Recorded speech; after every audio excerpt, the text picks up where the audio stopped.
Oh, hi. It's Reanimated Podcast. Welcome to the show, everybody. This is episode 363. We are back talking about The Last of Us. You might be wondering, who are these people who record once a week after the last time? It was like a several week break, but we try to do our best. We're going to talk about two episodes today, episode 6 and 7, Kin and Left Behind. But before we can do that, we do have a smidge of news. There is a little bit of news out there, though frankly, HA, I'm starting to feel that feeling of this show is more than half over and I'm not sure what's coming up next for us. So we might have to have a little bit of a conversation later. But oh yeah, sorry. Hey, that's HA Conrad. HA Conrad is our co-host from New York. Hello. Hello, hello. Hello and welcome. And coming at us from the great Northwest is also Kyle Diaz today. Hello, Kyle. Good morning. Wow. That was like a The really deep good morning. dulcet gravel tones of Kyle Diaz. That was like Great. that was like a Tom Waits good morning. I totally approve. Yeah. I try. Well, I'm glad to be here and talking to you guys about The Last of Us today. And to do that, we will be first talking about the news, as I mentioned. So we have a couple of little articles.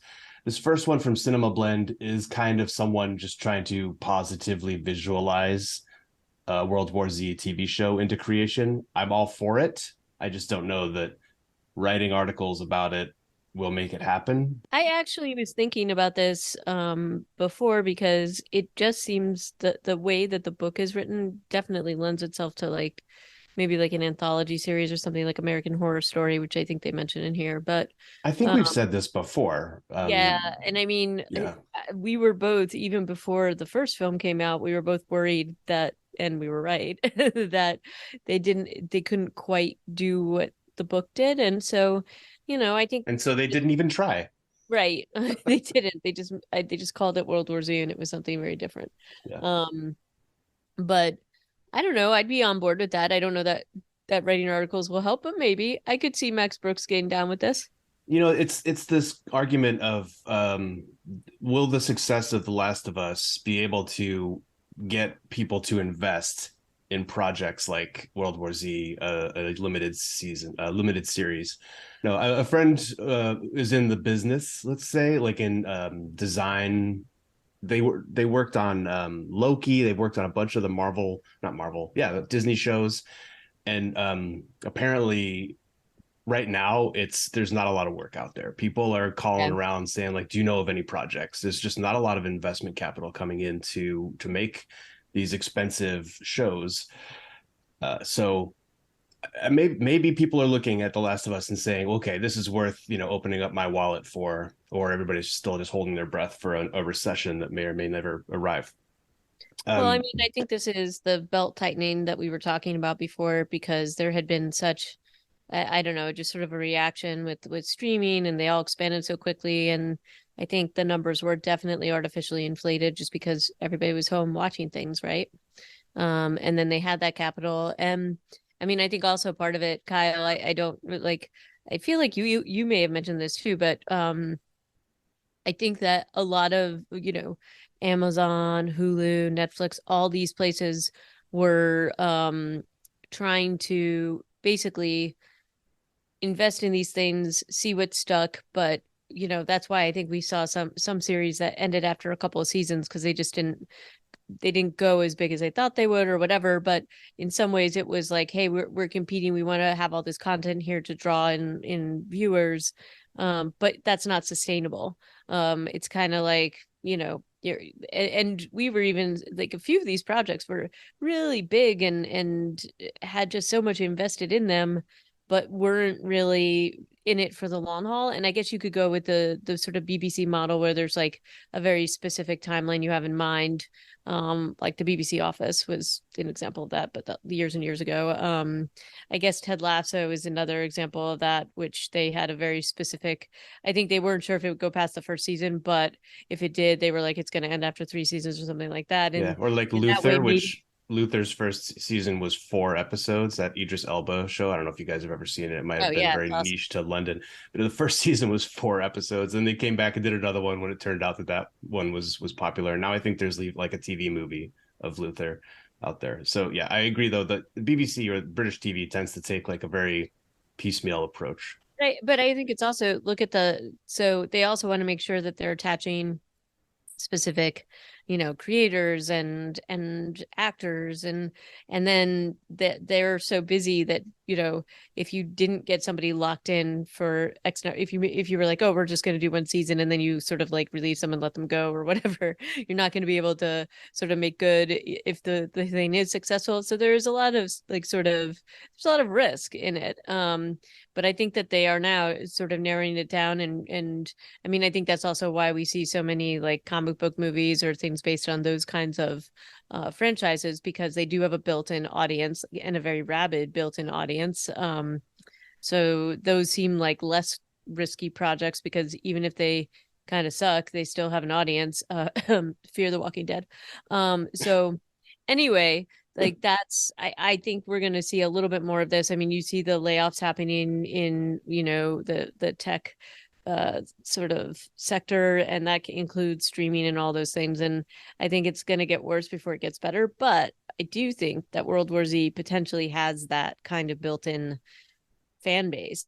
Kyle, have you ever read the book? So first of all, I definitely agree that there's a flood of stuff out there, and we're probably coming to a little bit of an end point here with how much that's sustainable. I really liked the World War Z book. At one point I had a signed copy from Max Brooks because I went to go see him at a reading in New York City, and I was very proud of it. But somewhere in the intervening 15 years, I lost it, which is kind of one of my points. Is I'm not sure that this has the inbuilt appeal that some folks who are really horror nerds think that it does, because it's been quite a while since the book.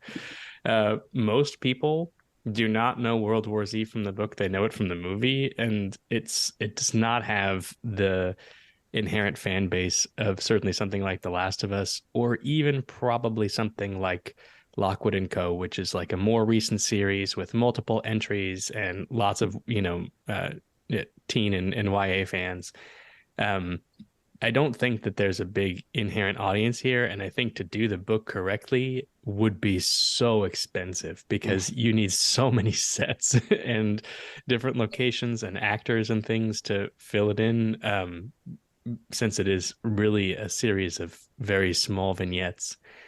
And it might be a little wearisome. It works on the page because you're able to just kind of breeze through it, but in TV format, without some kind of larger underlying thread or some characters to follow, I'm honestly not totally convinced it would work. So anyway, I am a big fan of the book. I do think it is the most comprehensive view any media property has ever offered of what something like this would actually look like. But I have essentially zero hope of ever seeing it come to screen, because I think the logistical hurdles are just too high. Oh, I think they should re-release the book.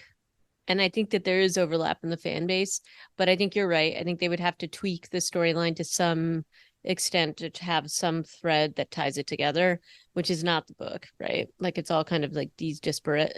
This is just, well, I guess it's just the one guy kind of gathering these stories, right? Yeah. But that's not like compelling enough, I don't think. And then the other thing that occurred to me is that you're going to run into some, if you want sort of worldwide appeal, there are definitely a couple of the stories in there related to China and Korea that could really, in North Korea, that could get potentially cause some issue that you would have to possibly alter. But basically, essentially blaming China for the outbreak in general, I think, or at least there was like one story that was sort of potentially the origin story of the whole thing. Yeah. So anyway, but I do think that there is overlap. I think that they could do it, but I don't know that the appetite is there at this point in time with the belt tightening that's happening. And Let's I think, see. We'll have to see. Second article on the list today is video game. Actually, so is the third. But this one is just a straight up game. It's called Typing of the Dead Overkill. Now, I don't know about you guys, but I could definitely benefit from this because I never really took a typing class. And so I can type fast, but then I have to hit backspace most of the time. So I think I might need to buy the Typing of the Dead to be able to type out words like sexual tyrannosaur before the zombie reaches me. And so to learn about home row and all these basic things that most people learned, I don't know, when they were like in 5th grade. I can type pretty quickly, and I did take a typing class, though I forgot everything that you were really supposed to learn in it. And this stressed me out. The idea of it stressed me out so entirely. Like I had a hard time even dealing with this, but I could see how this could be compelling. It might help your skills, Stuart. I don't know. It's never too late, right? Something that I'm, kind of just embarrassingly proud of. I am an exceptional typist. I do not need this game. Mavis Beacon taught me well, and those skills have persisted. So the only reason I would download it is to just absolutely blow it away because I just don't. I'm just too good. I'm like the opposite of Stuart. Oh, that's a refreshing anti-humility take on the podcast. I love that. Hey, everyone's got to have something that they're inordinately proud of, and that's mine for some reason. Okay. Well, then let's move right along to something that Kyle might not be good at, and that's Dead Island 2. I don't know if you guys have had a chance to see this new trailer that dropped. This was like a gameplay trailer, but it's very linear and like narrated.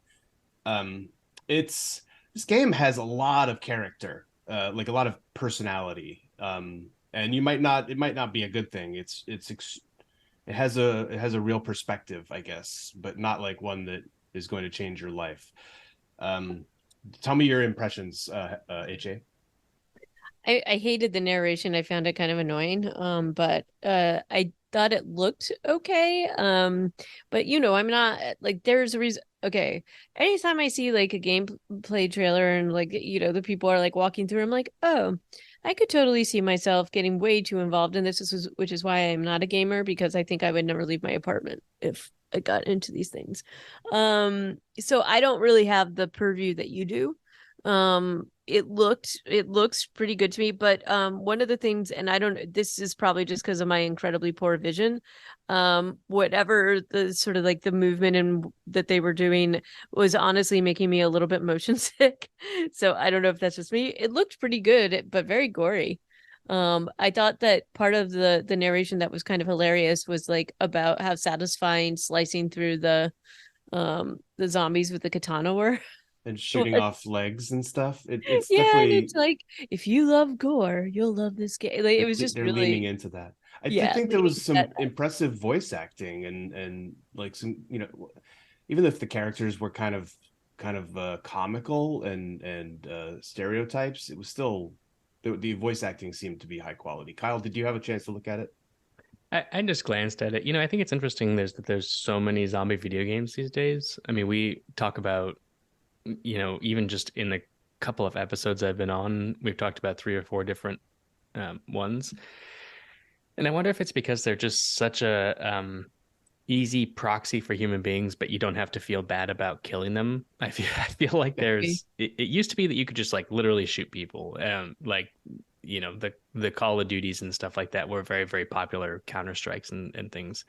And now I feel like basically the graphics have gotten so good that that's actually causing people some discomfort because it feels too much like actually killing people. So I've seen, these, many video games either go kind of more toward cartoony violence or monsters and stuff like that instead of actual humans. But I wonder if it also kind of explains why there's so many zombie video games now, because they're a human-like object that you don't have to feel bad about killing. So yeah, I think that's absolutely true, but it's also true for Nazis. It's always going to be okay to shoot. Yeah, always going to be okay to shoot Nazis. Yeah. So anyway, that's all I thought while I was glancing at it. I don't have a lot of thoughts about the gameplay itself. I play about 1 to 2 video games a year, and I take a very long time to work through them. So I just started God of War Ragnarok, so I don't need to think about video games for a very long time until I finish that one. How are you doing in God of War? Pretty good. I mean, I'm enjoying it so far. Nice. I'm only about 6 hours in. There are kind of zombie-like monsters, but no real zombies. Okay. All right. Well, we'll keep it off the list. What's on the list though is The Last of Us, and we're there. We made it, guys. Episode 6 is entitled Kin, directed by Jasmila Jabonic. Not so good at the Eastern European names. There's some accents there, and written by Craig Mazin. And this is an episode that takes us all the way to Wyoming. And it is an interesting. There's a few different bits to it, so let's get into it. Before we get started, can I ask you guys kind of like a BuzzFeedy quiz type question? Oh God, clickbait. I don't know. So I don't know, maybe this is just me, but when I hear I've watched a lot of HBO shows in my life, and when I hear the HBO, like the static, like the wah thing, Yeah. like after that, my brain always wants to fill in one of four theme songs. It never wants to fill in the correct theme song from the thing I'm actually watching. It wants to fill in Deadwood, 6 Feet Under, Game of Thrones, or, and this is very embarrassing for me to admit on microphone, Entourage. And I'm wondering if you guys have one of these. Like when you hear that sound, like do you hear like the Sopranos theme, or is it are you guys able to lock into what you're watching well enough to be able to remember it? I would say mine is Game of Thrones, most definitely, or 6 Feet Under. So those were my two kind of big ones. Weirdly, Sopranos, never got into it. I watched like the first season, and then I was like, I know, because everybody's like, oh, you should have finished. I just couldn't do it. So, but definitely Game of Thrones, I think, because I've watched it over such a long time. I also think, especially with The Last of Us, because both Bella Ramsey and Pedro Pascal are in it, somehow my brain is like, I'm going to be watching some Game of Thrones related thing. But so yeah, that's for me. Yeah, I would say the theme songs aren't like popping into my head, but that sound really triggers for me Sopranos and Rome. I don't know if you guys remember that show. I never watched Rome. It was fucking good. Yeah, there's other HBO shows that have great theme songs, like White Lotus has a banger of a theme song, and Sopranos has a good theme song, and even something like Curb Your Enthusiasm is very memorable. But for some reason, it's always one of those four for me. Probably because I watched them at a very formative time, or I've seen them so many times, or something like that. Yeah, interesting clickbait listicle to lead us off into, Kyle. Yeah, there we go. Anyway, continue. I will tell you, like White Lotus, the second season theme song is absolutely the best. I'm waiting for the remix to drop, the dance remix. But I cannot watch that show. It is too cringy. It was really difficult. So I haven't finished the show. I started the first season. Bill cannot watch it because of the cringiness of the whole thing. Yeah. And I was watching it while rowing, and I haven't been able to finish it. So, and I do connect this directly to The Last of Us episode 3, because it's really hard to watch the same actor. Yeah. I don't know. Why is Frank such a dick? Why is Frank this way? I don't know. It's very strange. Anyway. Yeah. But go in Kin. We begin with kind of not a recap, but I mean, you have the recap, and then after the recap and the credits, there's a flashback to that scene, that like the suicide of Henry in the room, in the motel room, and the gasp of Ellie again. So they kind of make you relive that, which, I think they're just really, there's reasons for that, right? That we see in how Joel is handling life 3 months later, because we do then have a time jump into a snowy landscape. We see a figure with a bow and some rabbits walking toward a cabin. And then he enters. It turns out to be actor Graham Greene. And who is amazing. Yeah, like tell me, what are your guys' impression when you see this guy on screen? Do you think of Dances with Wolves, which is where my head goes? Yes, I'm like, Kicking Bird. Which is, he's been in everything. Like, he has been in so many things. So I have never seen Dances with Wolves, so that's not what comes to mind for me. Well, I think it for me, it's the classic, hey, it's that guy. I don't recognize him from anything specific, but I absolutely recognize him. He's Dances with Wolves was because, I think that is definitely the first time I ever saw him.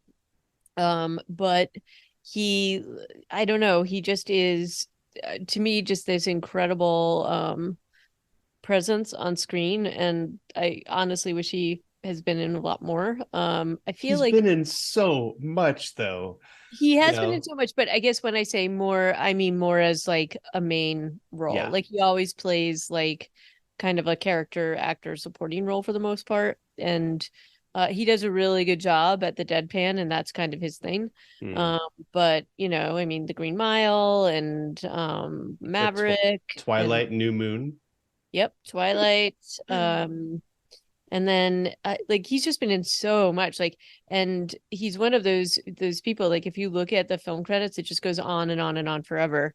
um and so He that's he had a good supporting role, reoccurring role in Longmire also, which was a decent show, if a little bit misleading about the crime levels in Wyoming. It seemed to make it out like it was a really bad neighborhood in when in the 70s or something, when violent crime was at its highest.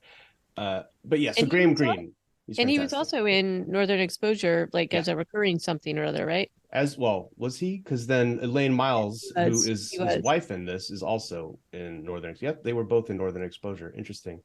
I Yep. never really watched that show. That was it just didn't seem very interesting when I first tried to Yeah, break and I into it. mean, I was very happy to see him in American Gods, the series, because he was like Whiskey Jack, or however they pronounce that character's name. So that what's really funny is that I always sort of pictured that character as being like Grant Graham. So when it was actually him cast as that, I was like, oh, that's pretty cool. So so I mean, he's had an incredible career. Um This Uh, in this opening scene here with the two the husband and wife, kind of being held at gunpoint in a very, you know, non non-confrontational way by Joel and Ellie is like one of my favorite things in the show so far. Like their yeah, interaction, their little deadpan jokes back and forth, the teasing mhm. that they do with each other, and also the way that they're both just completely calm. nonplussed by the entire situation it's just so wonderful. I would watch an entire episode or maybe an entire show just like sitcom style about these two surviving the zombie apocalypse. I thought the same thing, Kyle, and I was so sad that it was so short. And I actually rewatched the scene, and there's so many just like looks that they exchange between them, that expresses so much. And then even the little asides, while they're talking to Joel and Ellie, are just amazing, and their timing is really incredible. I His would like little a little side story about these two. his little exclamations that he makes pretty much every time Ellie says something. At first, he's like, "Holy!"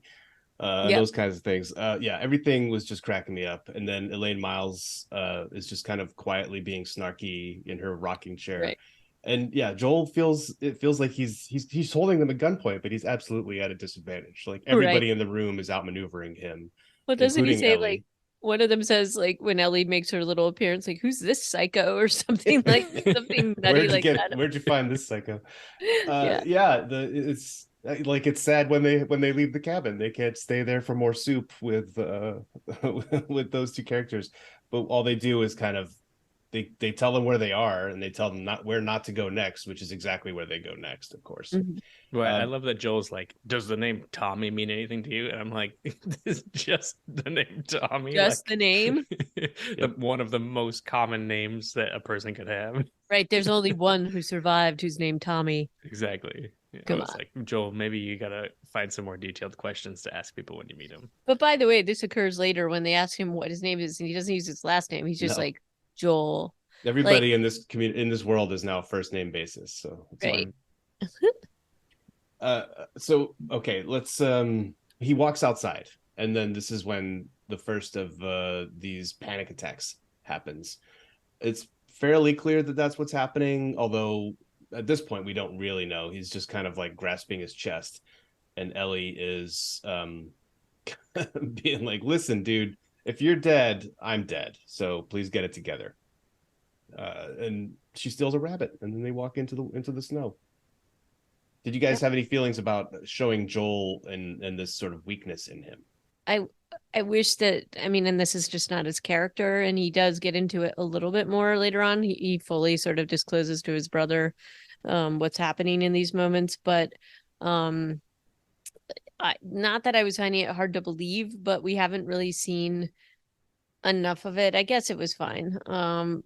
I wasn't quite sure what to think of it until later when they sort of reveal what's happening in his head, but you know, this is in terms of like building up the character, I guess we've been seeing a little bit of this and in little moments when he was reacting to the loss of Tess in a long time. You see a couple of moments of him, especially after Ellie reads the letter saying to keep Tess safe, and he just has like this really overwhelming moment. So I guess they're kind of building into this, but you know, I do think that the rapport between them is, if a little snarky, a lot more comfortable than it has been, and it's kind of cool to see that built in and sort of grow, even as they're walking through this incredibly desolate land. I also thought they were going to freeze their butts off out there. Yeah, they seem pretty well equipped given their situation. Kyle, we kind of talked about this before, but this weakness that Joel exhibits with his panic attack / chest grasping is part of a trend for the show where they are trying to humanize or de-godify Joel a little bit from the game. Yeah, they were leading him here last week. Like HA, I kind of wish that they had one of these episodes like randomly just in an earlier episode or something, because or like a mini one or just something, because it does. Now it feels a little much. Like now it's like, okay, he can't hear and he's like kind of old and he's having these panic attacks at, inconvenient times so I kind of it went from being quite subtle and understated to being very, very in your face pretty quickly in this episode. And it's not a big deal, but it just could have been a little bit better telegraphed. More subtle, more something. I don't know.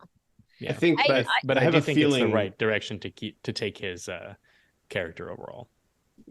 Yeah, he has to be made a little more fragile, because in the video game, as we've said, he basically gets shot and then just wraps a bandage around himself, and he keeps on going.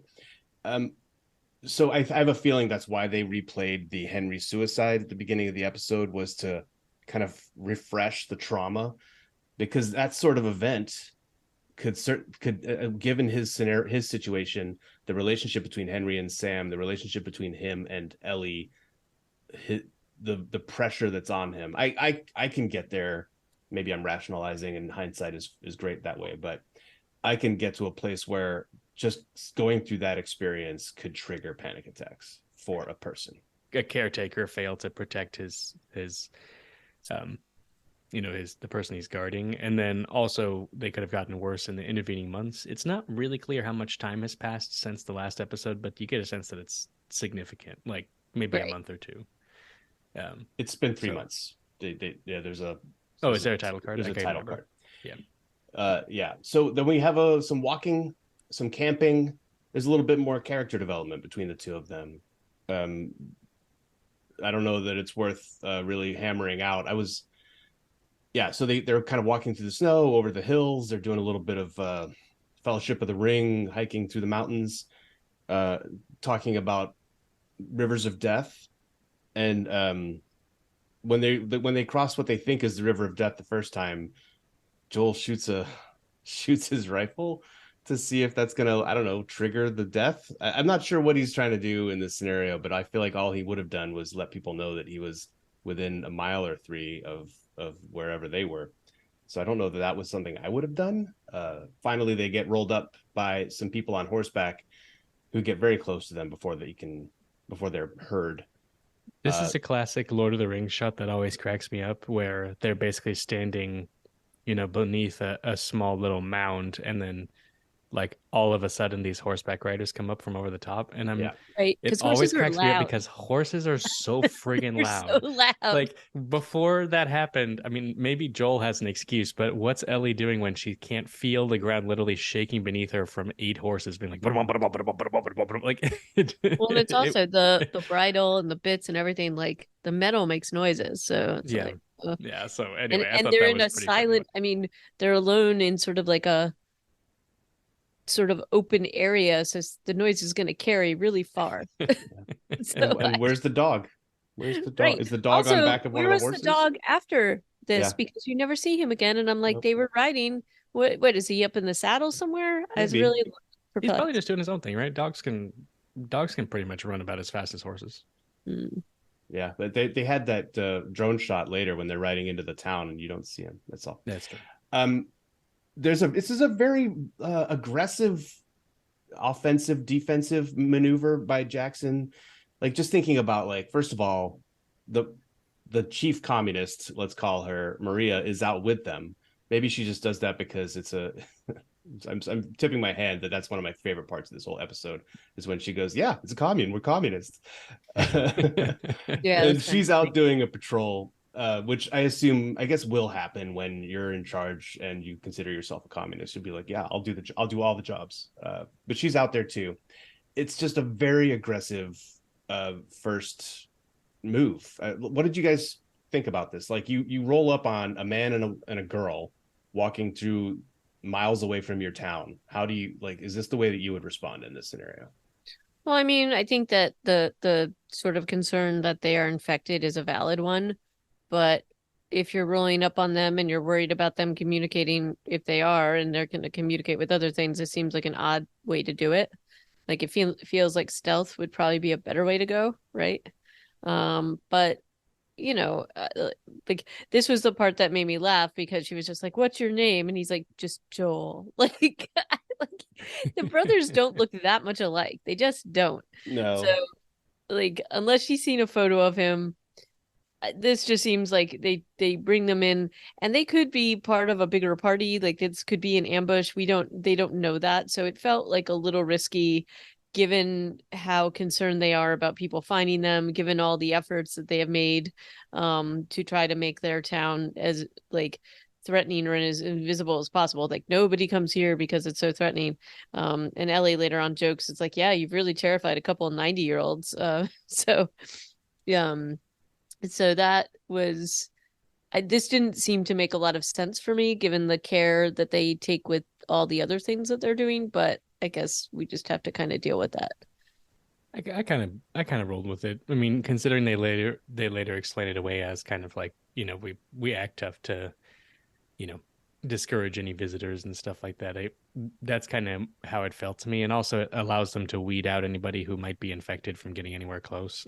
I presume that those raiding parties are mostly looking for infected and not for, other folks who are getting close and stuff like the patrols. So it didn't really bother me that much.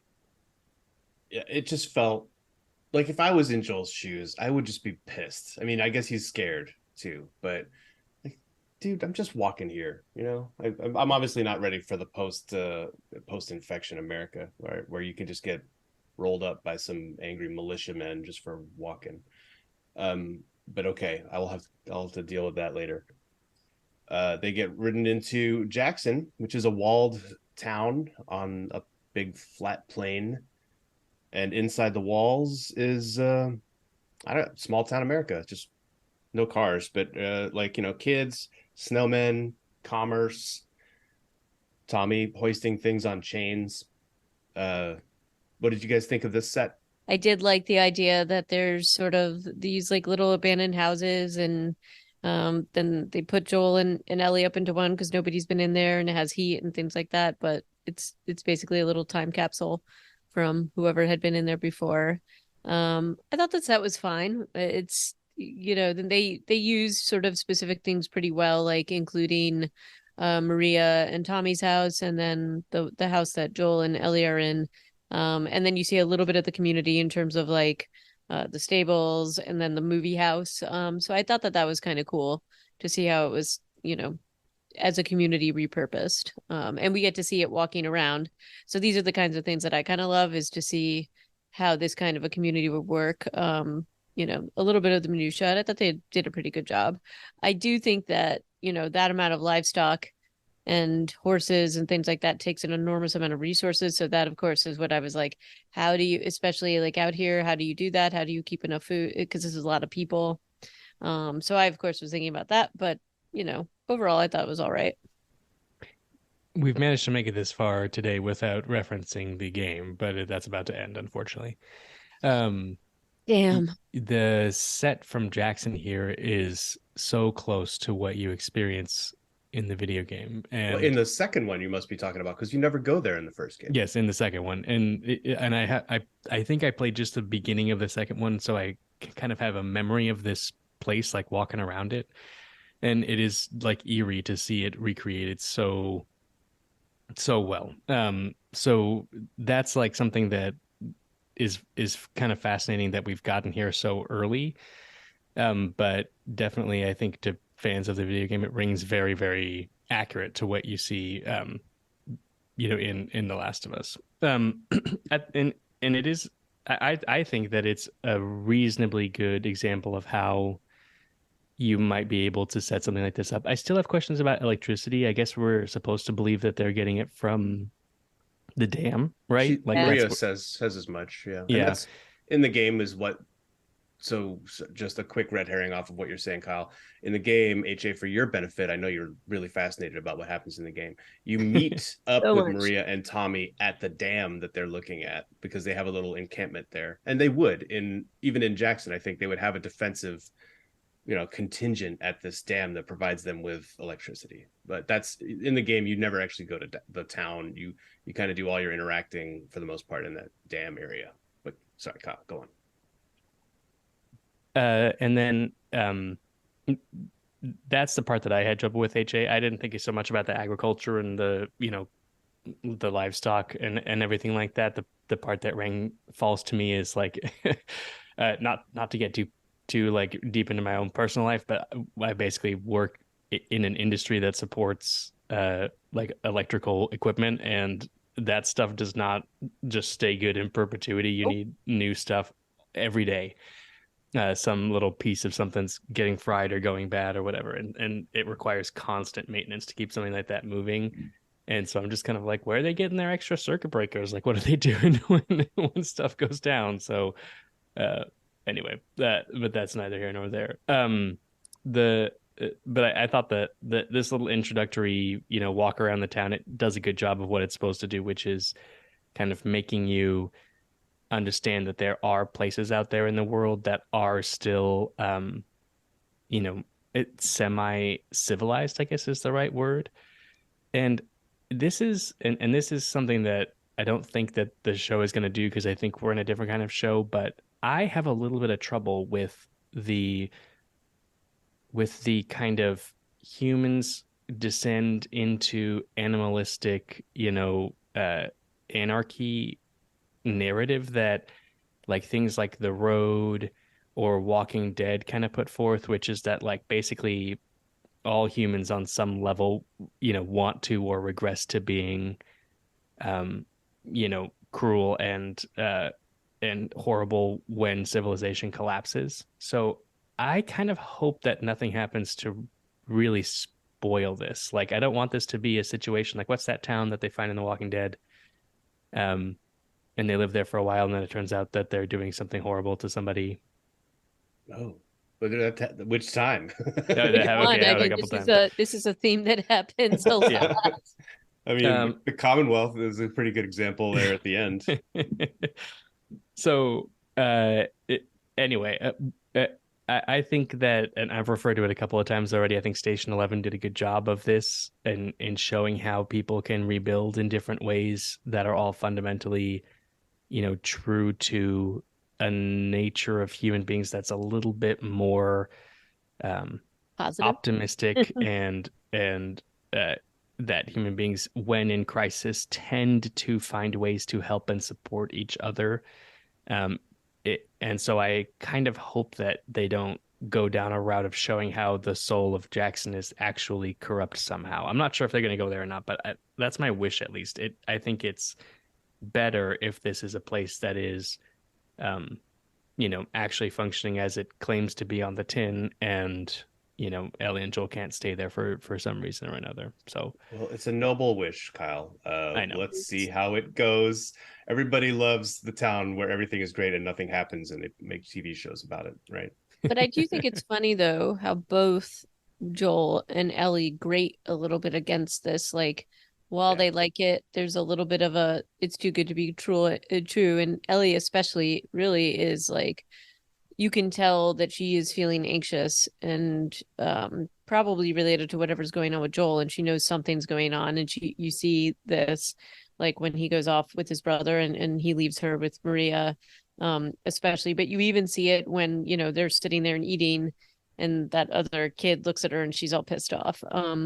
Like she's got a skepticism about it, and you get the sense that she's slightly allergic to this kind of community, maybe because it does feel a little too good to be true to her, and she's doesn't want to lose that, is afraid of losing that. And you see this, Bella Ramsey does, like, I think, an incredible job at showing that level of both longing and skepticism and cynicism, and fear. So I really loved that story arc as you watch her reactions to what's happening in the community. It's like she kind of wants to be part of it, but she just can't let herself be. And even it's when she's even at the movie house, it's really a hard thing for her to be doing. Yeah, she's looking around the room, kind of like right. uncomfortable and not focusing Yep. on Richard Dreyfuss. Yep. I really liked the when they pair up and go off and have very different kind of conversations too. I thought that was an interesting, like a cool way to catch us up on some Tommy and Joel drama, and to have that moment between Maria and Ellie later on, after she's had her shower in her pink bathrobe and everything and has new clothes, and gets her haircut by Maria and learns some things. And can we just talk for a quick second about Rutina Wesley here? Because Yep. I've already name dropped her, but this is an actor who was on one episode of The Walking Dead. She played like the cult leader of a band of murderous children. Kyle, to your point, everything Yep. is bad. Everything is bad all the time. But then Rutina Wesley, I came to know her more from True Blood. Yeah. True Blood. Which Yep. was that an HBO or a Showtime? I think it was a No, Showtime. it was HBO. Was it?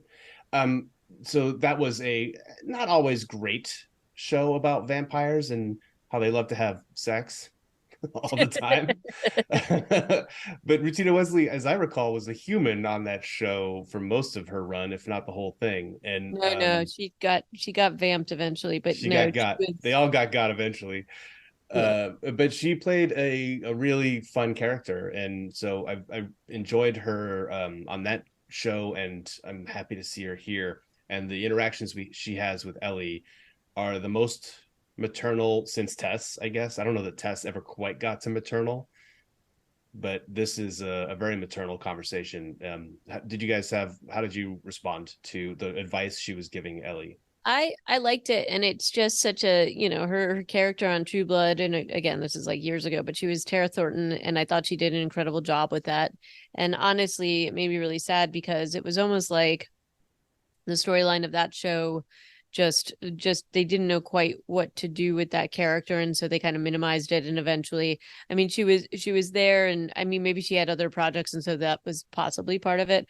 But I was really happy to see her in this, and playing such a interesting role. I think she's maternal, but she's maternal in this post sort of apocalyptic world, because some of the things that she's saying is pretty rough, because she's like, the people that you put your trust in, they're the ones who can betray you. So I guess be careful where you put your trust. But that's like a pretty ominous conversation to have. And I also thought that it was interesting that she felt, maybe it was because she was feeling maternal towards her, but she felt comfortable enough, despite seeing how tight that Ellie and Joel is, or maybe it was because she saw this, basically warning Ellie against Joel. And Ellie is very defensive of him and very protective of him, and does not like sort of betray him, at least in her head. And so I thought that this was a really cool interaction, and I thought that Regina Wesley did a great job overall. Like, I loved her in this entire episode.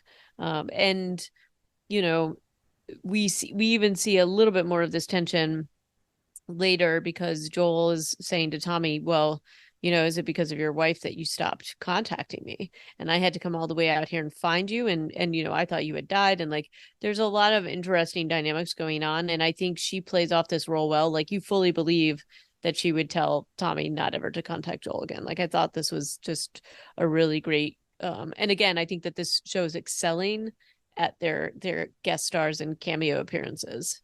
There's Absolutely. even a line of dialogue during the tour, HA, where Maria is saying how they kept off the grid, as it were. Like, it helps that we're in the middle of nowhere, but there's other things, like I think she says patrolling, staying off the radio. And when she says staying off the radio, Tommy looks at Joel and then looks away. It was a beautiful, like, again, one of these things with the second watch is when you notice that kind of thing, because they talk about it later. Yep. But it's right there. I loved it so much. Kyle, did you enjoy this scene and the one that Joel and Tommy were having in the bar? Yeah, I mean, we get it. I think the structure here is really interesting because we get kind of like whisked through Jackson. Like, you would think that after 3 months, trudging through the Wyoming wilderness, stopping only for some soup, they would be anxious to stay someplace, but they really are only here for one evening. And I think that's a really interesting choice. I think it is a good one because we could get really bogged down here, but it doesn't I'm not sure that it quite rings true. And maybe it would be nice to have some of these conversations over a period of, maybe a couple of days or something, a week of recuperation and getting some healthy food into you. But I loved I don't know, this is just an acting showcase here in the middle of the episode. You get tremendous performances from Tommy and Maria. You get Bella Ramsey just absolutely blowing the doors off the place in what's basically her Emmy highlight reel. Yeah, totally. And then you get Pedro just bringing some emotion to the surface finally for Joel, with the only person that he can really be this honest with, which is his little brother. And all of these are just absolutely heartbreaking.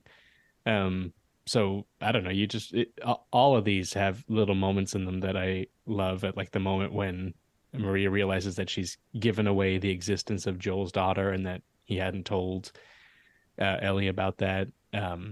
When Ellie finds the Diva cup that's been left for her and kind of like looks at it and squishes it between her fingers and realizes that there's a better way to do things than scavenging for tampons that she's been having to do. It just like all this stuff is just, is just really well done. The whole scene in Jackson here, you just kind of want to stay in it for a little while and take a little break from the stress that's been happening.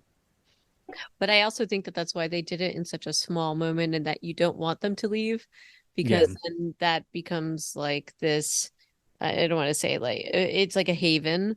And if they didn't leave when they did, they would just stay. And I think that there is the danger of that. Like, even sort of in the conversations that Joel has with Tommy, that he's got to get her to this thing. And there is like a temptation, I think, to not do that.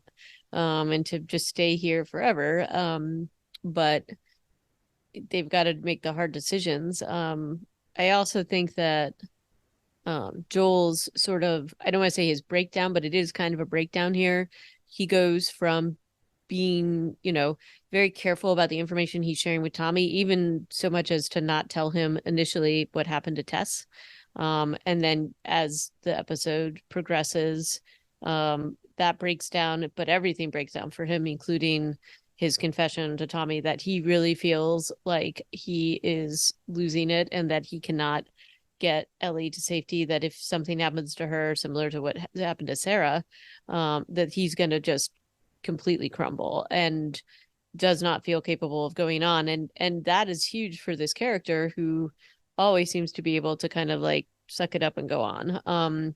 And I think, Tommy's words are really like he's pretty harsh and horrible. He's like tells Joel he's having a kid, and then he's like, "Oh, just because your life's over, mine doesn't." Or like he makes this really harsh comment, and he apologizes later. But those are pretty. Those are fighting words. I don't know. They're pretty rough. Um, but I do think that the evolution and the quick evolution of how they show these characters and unfold the sort of storyline between them is really well done. And honestly, that just this cast is incredible. The chemistry between them, you believe it. You believe these relationships. And the last time we saw Tommy was in the first episode or the second episode. I can't remember, but it was very brief amount of time, like not very long at all. And you believe the relationship between these two characters. So I don't know. I was really, to me, this is one of my favorite episodes so far. Now that we've raved about it a little bit, there were two things about the structure of this that did bother me a little bit. I'm curious to hear if they bothered you guys too. So obviously what happens here, just to kind of do the 30,000 foot view, they arrive in Jackson. Joel reveals to Tommy that Ellie is immune and that she needs to get to the Firefly encampment south of Jackson in Colorado. And he asks Tommy to take her there because he doesn't think he can do it. He thinks he's too weak to take her all the way there. And then Ellie and Joel fight about this decision, with Joel eventually deciding to let Ellie choose who to take her down to Colorado. The two things that bother me here are, number one, I would have liked to get some way to see Tommy in action, because so far Joel's been pretty good. I mean, I know he's like, can't hear very well and sets up these ineffective traps and stuff. But I would have liked to see Tommy do something to prove that he's more capable, because we don't know that, and I'm not sure Joel really knows it either, because he hasn't seen him in a while. So yeah, he's younger, but he doesn't really look. I don't know. The show doesn't give us anything except just kind of Joel's word that Tommy's a more capable person to take this task on. That's fair. I mean, I think it's been well, it's been at least 3 months, and before that, we don't really know when Tommy left. But in the first episode in Boston, he's trying to get a hold of him on the radio, and I think he might have given us a time frame in that episode as far as how long it's been. But I think they've spent most of the last 20 years together, even if they had kind of gotten less close because Tommy joined the Fireflies. I don't think it's been. I think it's been not long enough in Joel's mind for him to doubt Tommy's acumen. I agree. That I would have said, nice. if you'd asked me based on what the show's given us, when do you think the last time Joel saw Tommy was, I would have said 5 years. I mean, based on how they greet each other, it feels like that. It could, might as well have been. And the fact that Tommy joined up with the Fireflies and then was moved way out, and they had to come up with this radio method for communicating and all that kind of stuff. That's what it feels like to me. That could be. And then the second part of this that I wish we would have seen is we don't get anything that motivates Joel changing his mind. I mean, he has a conversation with Ellie where she basically says, everyone and everything I've ever known has abandoned me except for you. And then he basically says, I'm not your dad. Get over yourself and go with Tommy. Like, this relationship is over. And then he goes and sits in his room for a while, and then the next morning he's like, you get to choose who goes. And I just wish we would have seen him finding something, looking at something, like just something to motivate that change of heart, because it's a pretty substantial thing, and we don't get any motivation for it. So you get the visions of him dressing the Christmas tree with Sarah. I think that's what you're supposed to take away from it. That's what it was. But yes, I mean, as well as anybody, Kyle, you can have a good sleep and change your mind about something, right? That's true too. But I do think we get those little visions of him like staring off into space, and Sarah and him decorating a Christmas tree. Hey, Rufus. I'm going to let him into the room so he stops barking. Hold on. I'll be back in 2 seconds. Okay. The scene of oh, HA, you're gonna love this. It's a video game parallel. The scene of him going into that bedroom where she's sitting in the window seat and looking at the journal and saying, "Is this all people ever had to worry about?" That they've talked about how this is one of those mirror image sort of shot for shot, line for line, and even when Ellie is hitting him after she says, "Everybody in my life has either died or left me, everybody except for you." They even use the like that's not how the dialogue was written. Ashley Johnson in the video game, I think they said, kind of flubbed it because she was feeling the moment so much, and they had Bella Ramsey recreate that even though it's like grammatically like, you know, the curse is in the wrong part of the sentence. It should have been later, whatever, but they had her just recreate it, and I think it was there's been so some funny hints. because I did wonder about Yeah, and yeah, it's noticeable a little bit, right? There's been some hints in the interviews and in the on the Last of Us podcast that maybe that scene was a little bit more challenging. They talk about having had to take a 15-minute break, that there was some pressure.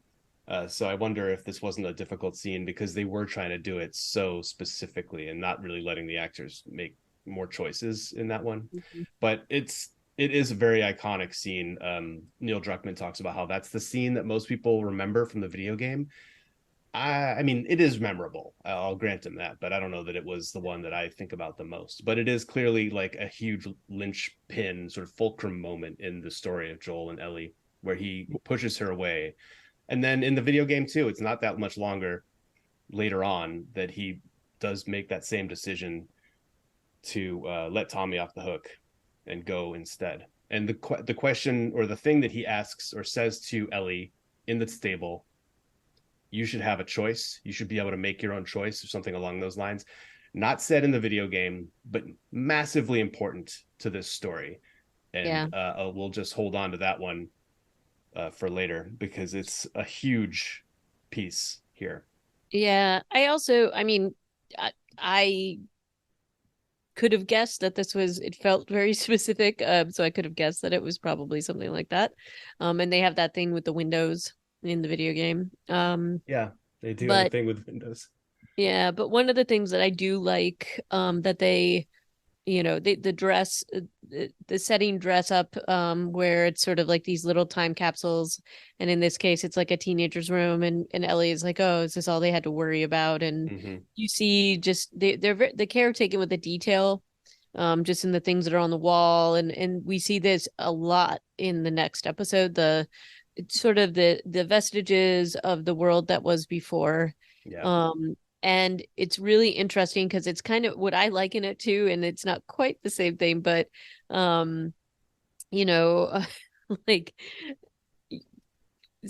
right now recently there has been a lot of sort of like things going back to the 80s and 90s, and just sort of what people think those things were like and what it was actually like is very different than what is sort of processed by people who weren't alive then, you know what I mean? So it's like, oh, it's the music and it's the, you know, these little like sort of details, but actually living in that time is very different.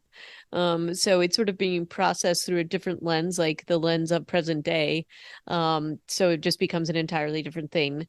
And I really like how they deal with that in the next episode, and you see how Ellie and her friend in the next episode are sort of their ideas of what the old world was. And you know, we even saw that with Ellie when they were kind of like they're in Lincoln, and she doesn't even, you know, she's all excited to get in the car, right?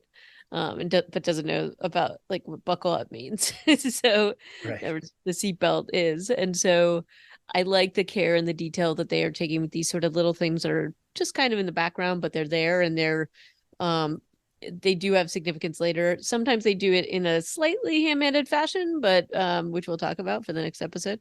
But there's also like callbacks to other things. So you know, that I was really excited about.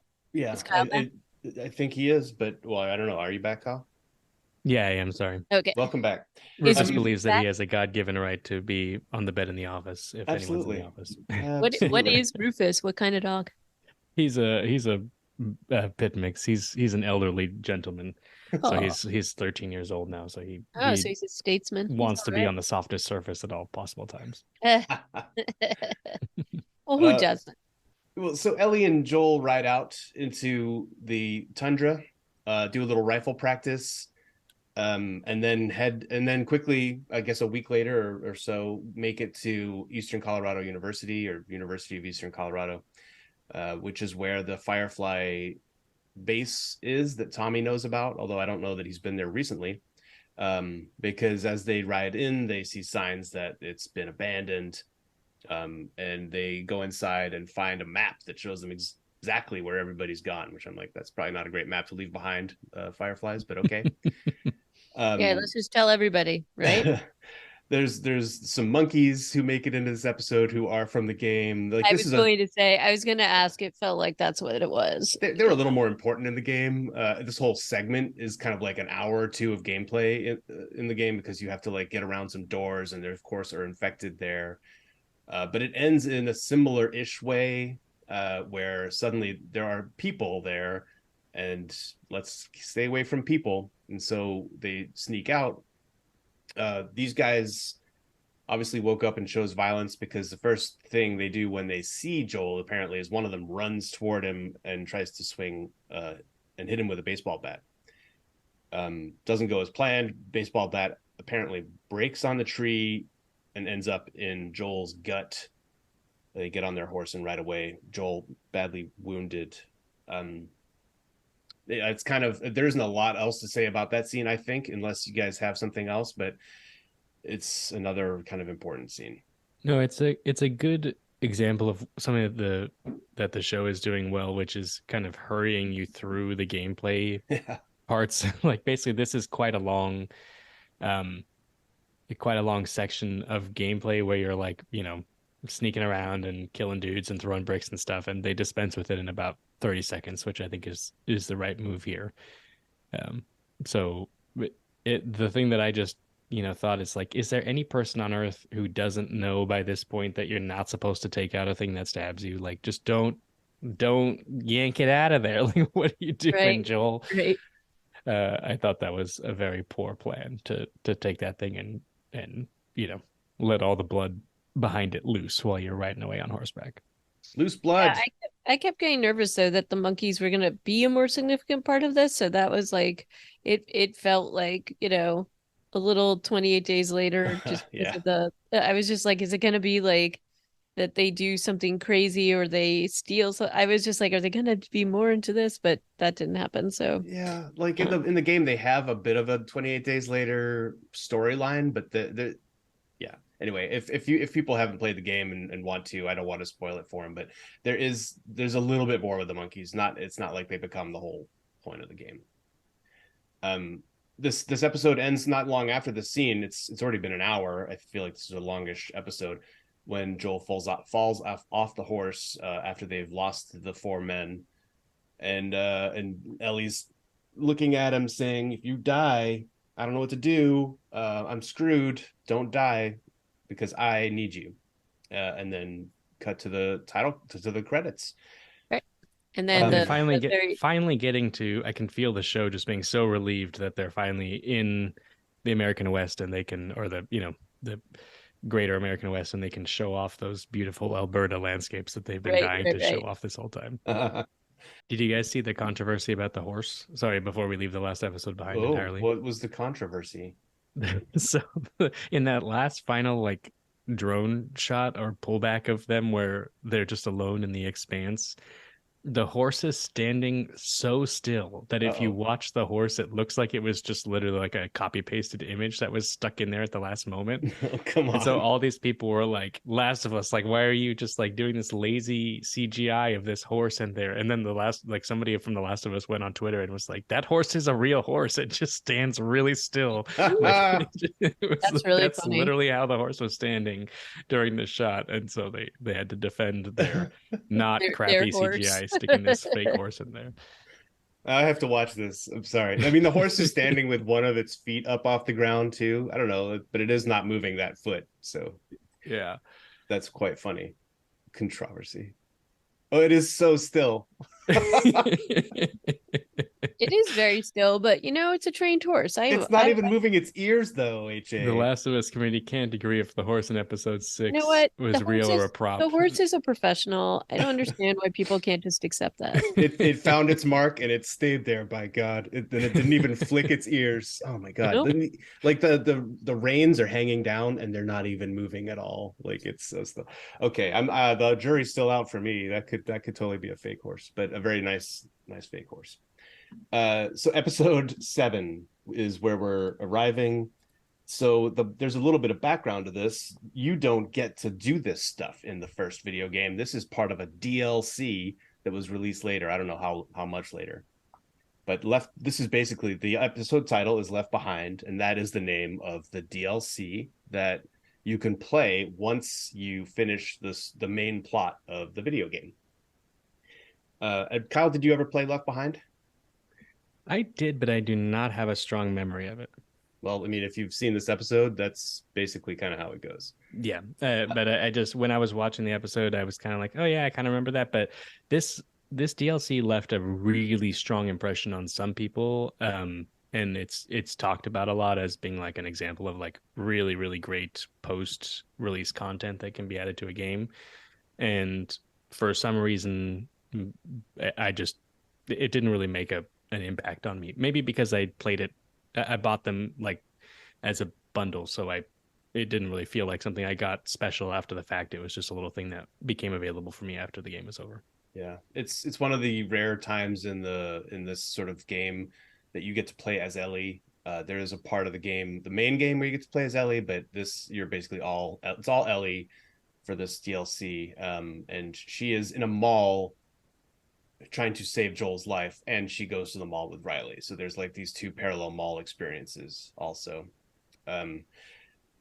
So let's see. She has as this episode opens, she's gotten him into a house. We're not really sure how she has gotten him up. He must have regained consciousness. I assume is the only way that would have worked, because he's a grown-ass man and she is a little person.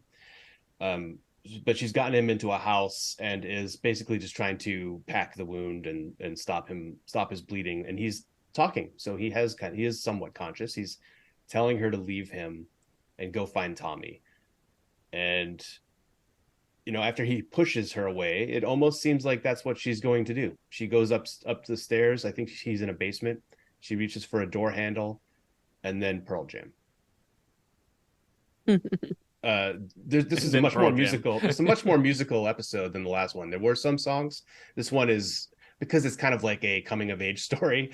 It's very musically driven, but it's clearly the musical choices of two men in their late 40s. Yes, I was gonna say that. I was like, this is not what two teenagers would be listening to. Who like, it's not even what would be available to them. Later in the episode, they play a cover of "I Got You, Babe" that was released in the 60s, and like, it is so obscure, and I was like, these people would be listening to Clocks by Coldplay. You know what I mean? Like, music that came out in 2003, probably. Yes, that's what would have been around for them. You know what I mean? But it would be Eminem, not this stuff. Yeah, it's still really good music. This is a good Pearl Jam song. Apparently this is Neil Druckmann's influence. He's a big Pearl Jam fan.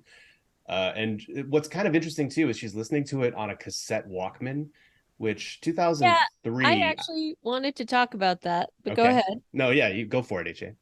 Well, so it's a cassette Walkman, and in terms of like maybe things that are held over, like tapes just don't really last. Like, they deteriorate, they break down, and anybody who has them knows that like they just don't last forever. And I just don't buy that this is something that would be happening without that Sony Walkman eating up that tape and spitting it out.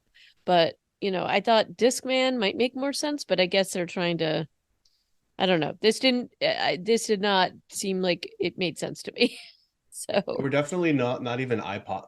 I don't think there might have been the most rudimentary MP3 players were definitely out in 2003. That's for sure, actually. Oh yeah, there were iPods in 2003. There were iPods, and if you want to go into this, you could do a Discman, I guess.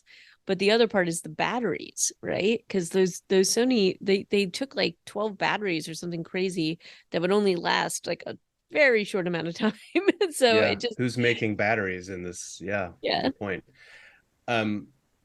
but so she's listening to this to Pearl Jam, and she's running around in a gym wearing her Fedra trainee t-shirt when Bethany makes a terrible error.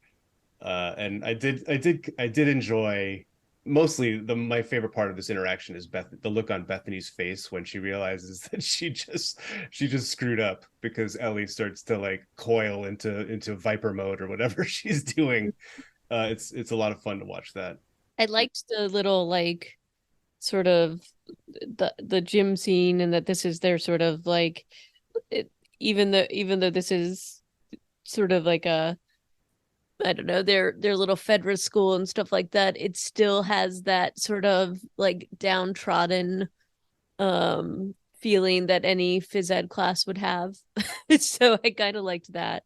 And the lighting was very like washed out and yellow, and I did think that that was like kind of a cool thing to get a little view into what the Fedra life was like for her.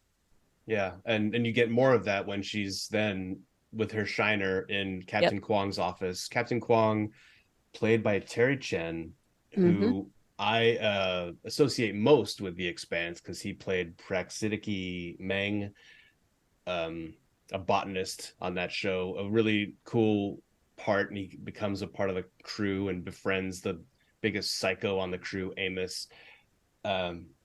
So I was just really happy to see this actor, and then he is playing this really kind of charming and empathetic captain of Fedra, who makes a case for why Ellie should be excited about her future with Fedra. And this is, I'm thinking about this, Kyle, with the backdrop of us talking about, is Fedra maybe a good thing, and how many different kinds of Fedra are there in the U.S. From our conversation about Kansas City. What did you have any reactions to the scene with this guy? I really enjoyed it. It is emblematic of how this show approaches its characters, and I think a really good decision here to humanize the Fedra officer. He's not like a mindless automaton, hoorah kind of guy. He's thoughtful and obviously in some ways good at finding these diamond in the rough kids to become Fedra officers and protect the city, and seems to genuinely believe in what he's doing. So I thought that the portrayal of him was really well done, and the approach that he takes with Ellie is a very tactful one, where he basically decides to treat her a little bit like an adult and explain to her the stakes of really what's involved here, and almost be kind of more like a college counselor than a superior officer or something like that. So I just thought this was a really nice little scene, and I liked that he was not an antagonistic character necessarily, just someone trying to do, the best that he could in the moment. Yeah, and I liked the kind of guidance counselor aspect of him, but I also like how he is sort of laying out what is happening in the world, and that things would fall apart if they weren't there, at least from his perspective. I was also very happy to see him in this. I actually, I started The Expanse. I need to watch it, but I just haven't, even though I know it is excellent. But the role I remember him the most from was in Almost Famous, and he plays like the editor, Ben Fontorres, who's amazing, and he has like this really good this bit part, but he's in it throughout the movie, and he was incredible in that. And then he's been in like a ton of television shows, like just sort of omnipresent in sort of some of my favorite shows like Battlestar Galactica and Psych and things like that. So he took this role, and like we've been seeing with a lot of the guest stars, I felt like he made such a big impact and made Fedra, I guess, made you see maybe Fedra's different in different places, but at least in this particular instance, it gives you a very different perspective than the one we were seeing from Joel and Tess, which I really liked. And so I thought that was kind of cool, but it also sets up things for this whole episode with the interactions with Riley, and how Ellie and Riley interact together, and the things that are causing them tension with Riley having joined the Fireflies. And it also, I think it's really important because even though Ellie is kind of being a sullen teenager, because she is a sullen teenager and just kind of going through those things, what he said absolutely resonated with her. Because she repeats it later. Yeah. So I really loved this scene. And again, like these guest stars are really just knocking it out of the park. So really kind of a cool thing. And making it a lot of like gray. I agree with you, Kyle. It makes like the different, it's not like this sort of faceless militaristic organization. You're seeing just a different side of it. So the creators have talked about trying to make this like a ditch day equivalent in the apocalypse. So when Riley comes and persuades Ellie to sneak out of Fedra dorms to go out for the best night of her life, it's an adventure. They right away, it doesn't take long for them to get into Lean on Me, Stand by Me, which is the one where they go to find the dead body on the train tracks, because they find a dead body pretty quickly. That's Stand by Me. Stand by Me. They find that the dead guy very quickly, and it's not even really a big deal. I mean, it is. It's like noteworthy, but it's kind of comical at the same time, which is crazy, right? Because that guy probably has only been dead for a few hours. So that's just the world they live in, and that's like a nice reminder that these kids are not like, when she's looking at that journal, she's like, this is what you guys used to worry about. Who were the top 10 hottest boys in the class? I've got dead guys like just lying in the hallway of this building. But after some fun roof jumping and finding a bottle of booze, they wind up in the in Liberty Gardens in the mall, where Riley is planning to show Ellie the 4 wonders of the mall, which quickly turns into the 5 wonders of the mall, because Ellie discovers this like joy that she has when she discovers new things, which you've already referenced with the car thing, AJ, escalator, moving electric stairs. And she discovers these to take me on. I'm not, I can't remember. That was the thing where I was like, they showed they had showed the like, they'd showed that album, right? Yeah, they showed the cassette, whatever, and I'm like, oh, we're gonna go into a Take on Me montage, aren't we? It's not that exactly long. what happened. Yeah. Yeah, it is. But it's also like this is Bella Ramsey showing us what exuberant Ellie can look like. She's already kind of irrepressible. We've already seen her just never ending with the questions and the snark and the jokes. But this is like her on set to 11, especially right here on the escalator. And she's just so blown away by everything she's witnessing and really happy to be with her friend. So I don't know. I thought that this was like a cool window into what really childlike Ellie could be like. Well, and I also thought that they were gonna, it's like, so I thought we were gonna hear Take on Me, and then they were gonna do the acoustic version at the end of the episode or something, but they didn't do that. Maybe in another episode. But I thought that it was great to see sort of there's a lot going on with Ellie, from like the conversation with her guy. I don't want to call her the superior officer. He's Commander Kwan, or Captain Kwong. Captain Kwan.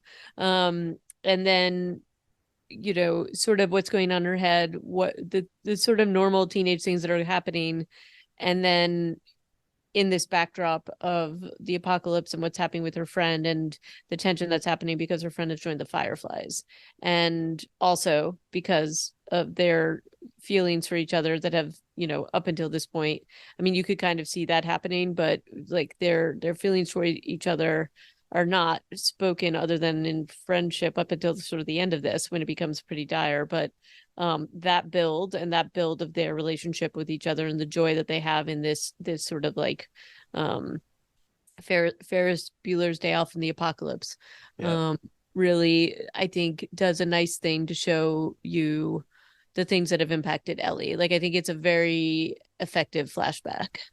They really take a lot of time here.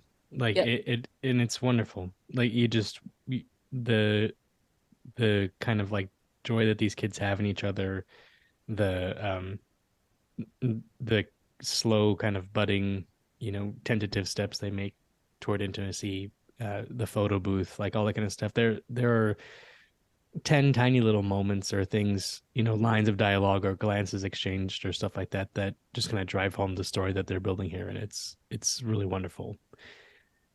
I thought it was it, at one point they're dancing and like the camera kind of pans back and you follow it into another room and you find an infected guy stuck to the wall who kind of awakens. And that's when the clock really starts to run. And after that happens, it drags a little bit for me. Like before that happens, I'm fine with it. After that happens, you're just so primed for it that you actually kind of can't enjoy like what's happening anymore, because you're just like, where's that freaking zombie gonna pop out of? Yep. So and it is a while, because that happens in the when they're in the arcade, and then they go to Macho Nacho. Yeah, I'm really curious after the Victoria's Secret scene, like what is the underwear scene like in the QZ? What do people wear? Apparently it's not thongs. I mean, that makes sense. But if like material is short, then yeah, there's a scenario where everybody could be wearing a thong. On the carousel, you get to hear The Cure, Just Like Heaven, but played in a weird carousel style, which was really cool to listen to. And I would say that's the scene when they're just looking at each other at certain times. Yep. And you're really feeling them just vibing on each other right there. Also, that song is great, and it was amazing to hear it in that style. We were making fun of the music, but I do actually think that fundamentally speaking, musical taste aside, they do a reasonable job writing teenagers here. They do. And I thought this in the past episode too, where Ellie's developed kind of like a potty mouth. She curses a lot, and the couple that they find remark on it and stuff like that. That also feels very like teenager-y to me. Is like trying to be edgy by changing your language. And here they actually do really feel like teenagers, and that can be a little tough sometimes because most adults don't really understand or spend a lot of time with teenagers, and so a lot of times when they try to write for them, they just end up sounding like little tiny adults, and they don't sound like that here. They do a good job with it. Interesting. Yeah, that's a great point. I mean, HA and I have long bemoaned the writing of teenagers and kids on every show that we've seen, and I think you're right that this doesn't feel like it's being written by the usual kind of hacks. I will say Craig Mazin has an 18-year-old daughter. Maybe that helps. She's actually I'm sure that helps. Yeah, she's featured in this episode because she sings one of the songs at the end of it, is what I wrote, if I recall that correctly. But yeah, so the carousel, you really start to feel it, and then in the photo booth, the next thing, there's more physicality. It's just all underpinned by this like delicious awkwardness between the two of them. Also, they keep taking nips off of that bottle of booze, and just kind of like, yeah, you're just kind of along for this ride, even though there isn't anything like massively dramatic happening. You end up in the arcade. I will make the obligatory video game comparison here, that in the video game version of this, in the arcade, the games don't work. But I just thought this was a really cool note in the game, that the video game part is really Riley just describing to you what buttons to push and what would have happened if the game was working. Right. And you look at Ellie's face, and she has her eyes closed, and she's just pushing the buttons and listening to Riley describe the moves, and it's super effective. I really enjoyed that part of the game. Yeah, I think that's better. Yeah. Yeah. Then, although apparently Mortal Kombat's like trending, and the creator of Mortal Kombat was on social media talking about how cool it was to see his game in the show. So you got to give him some props there. Plus, Ellie picked two characters that I used to play, Raiden and Baraka. Even if it's I also wondered if this was like a Craig Mazin thing, because have either of you watched Mythic Quest? Yeah. Does he love Mortal Kombat in that? There's like a very specific Mortal Kombat episode where Brad and what's the little the manager guy with the mustache? Yeah, I know who you're talking about, but I can't remember his name. David Brittlesby or Bartleby. Yeah. So anyway, they end up playing this whole like competition where Brad keeps making him, like, he makes him like shave off one of his eyebrows and things like that. And there's this whole like sort of story built around it where David used to play it every day because his mother would send him to the arcade. So I was like, huh, I wonder if Craig Mason had anything to do with that too, and they're just huge fans of this. So it's kind of fun to see that. I also really liked the fact that Riley had been practicing. Uh-huh. And Ellie was like all mad about it because she's just like, oh, just push those buttons. It'll be fine. It's kind of cute. The amount of prep that Riley has put into making this night is also one of like the charms, right? Because she's opened up the change machine. She has found a $5 bill for the photo booth.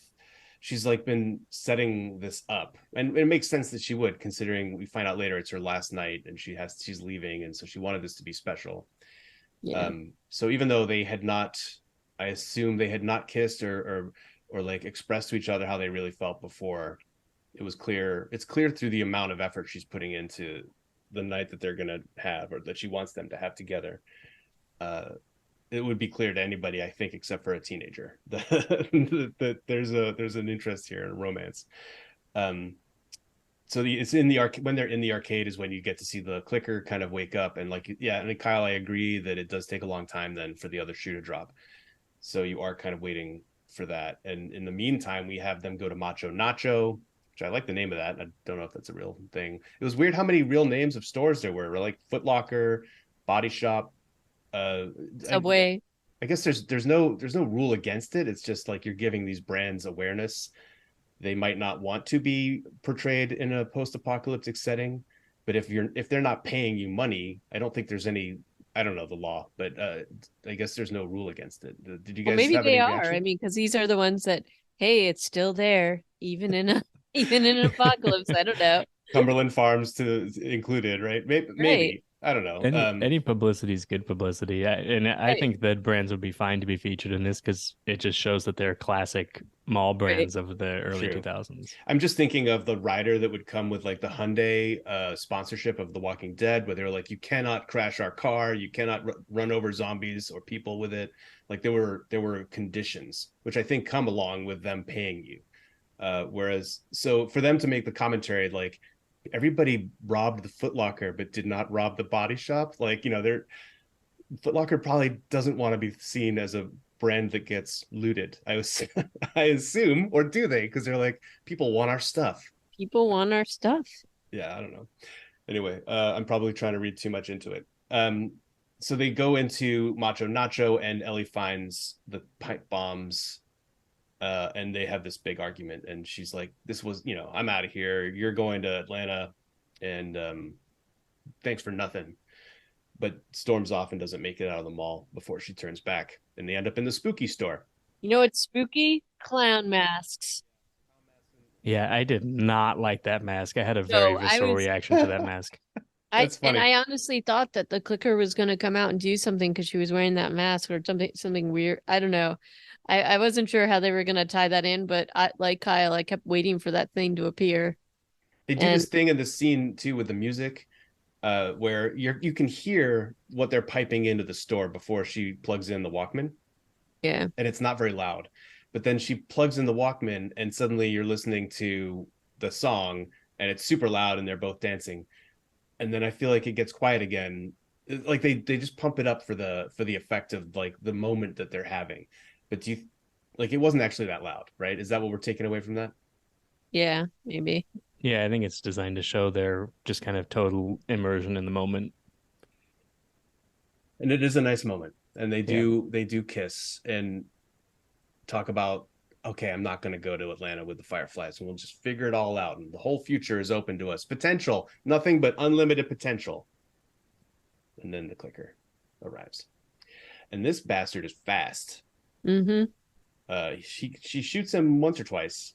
They get down off of the countertop, but it's on them. It's on top of them so quickly. And we saw how fast they were moving in the first episode when they were runners, but this is a clicker, and technically, or no, that's the wrong word, but usually in the game, at least, clickers are more measured in their pace. He's on top of him, and a brief fight ensues. You don't see either of them get bit. It's kind of the Carl Grimes effect. Yeah. But as the euphoria wears off with Ellie putting her knife in the thing's head, they are both bitten, and then they have to make some choices. HA, as you're watching this, do you feel like this is the inevitable conclusion? What were you expecting to come out of this?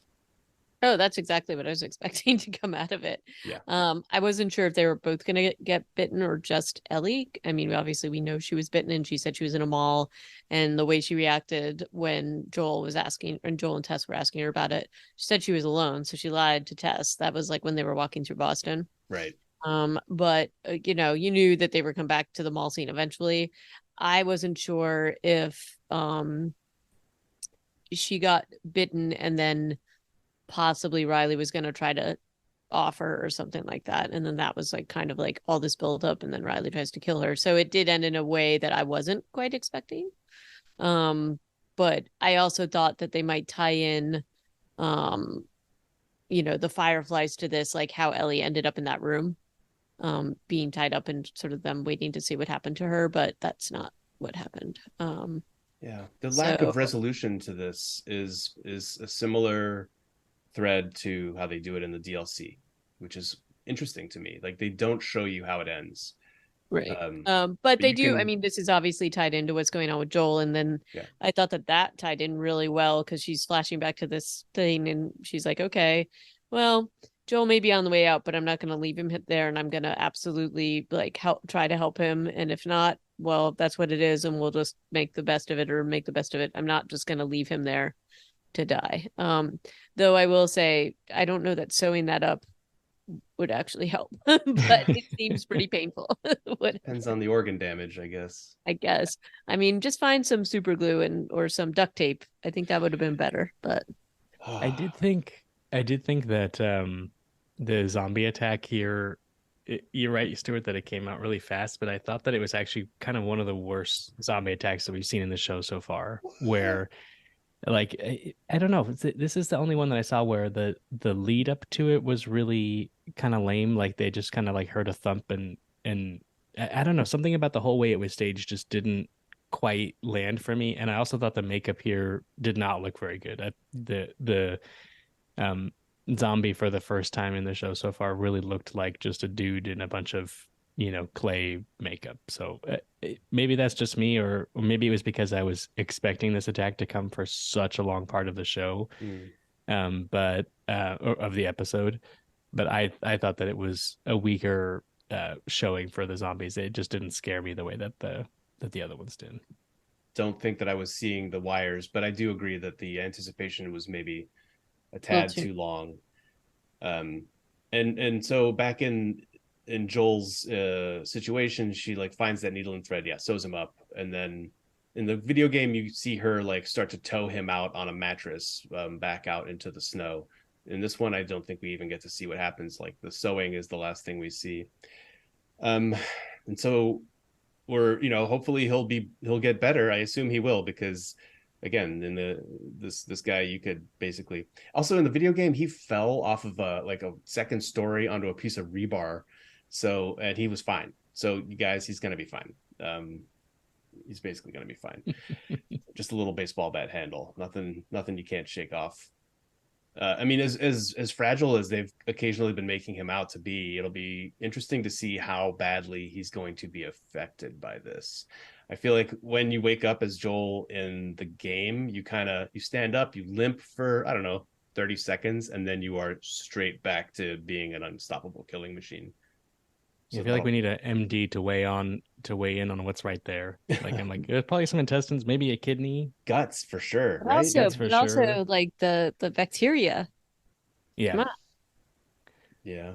Let's find him some antibiotics or something. Although that bat just broke, so that it didn't have very long to get, you know, exposed to the air or anything before it plunged into his gut. It wasn't like the guy was carrying around a broken bat, you know. Right, but his hands are dirty. His hands probably hadn't been washed lately. Next episode we get to see or you know, in the preview, more baddies, I think, is what we can anticipate. Some pretty iconic scenery we see in the preview. So wow, let's buckle up and get ready for episode 8. After episode 8, there's only one more episode, you guys. Dang. Holy crap. So there's When We Are in Need is episode 8 that airs this weekend, and then the following weekend will be the final episode of the first season, which is a huge bummer. Do you think they're going to get through the whole game? Are we that close to the end of the game? Well, yes, I think we can. Okay. When I think of story beats, I think we can. It might be tight, but these episodes have been an hour long, and like they basically fit the university and the dam storyline into kin, which I was playing that shit for hours. So, yeah. Are you ready for this ride to end, HA?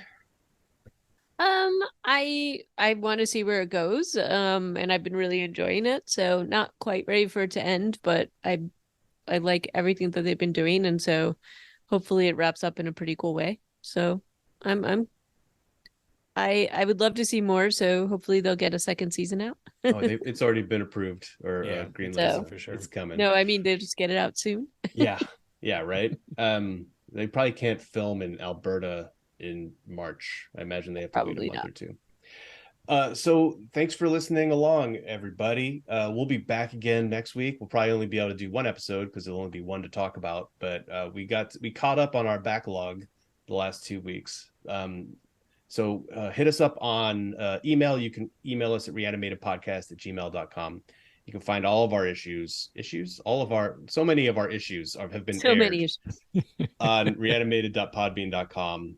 And we will talk to you on Twitter as long as that is still a website at Reanimated PCast. So thank you for joining us. I'm Stuart, and I'm saying peace out. Ciao.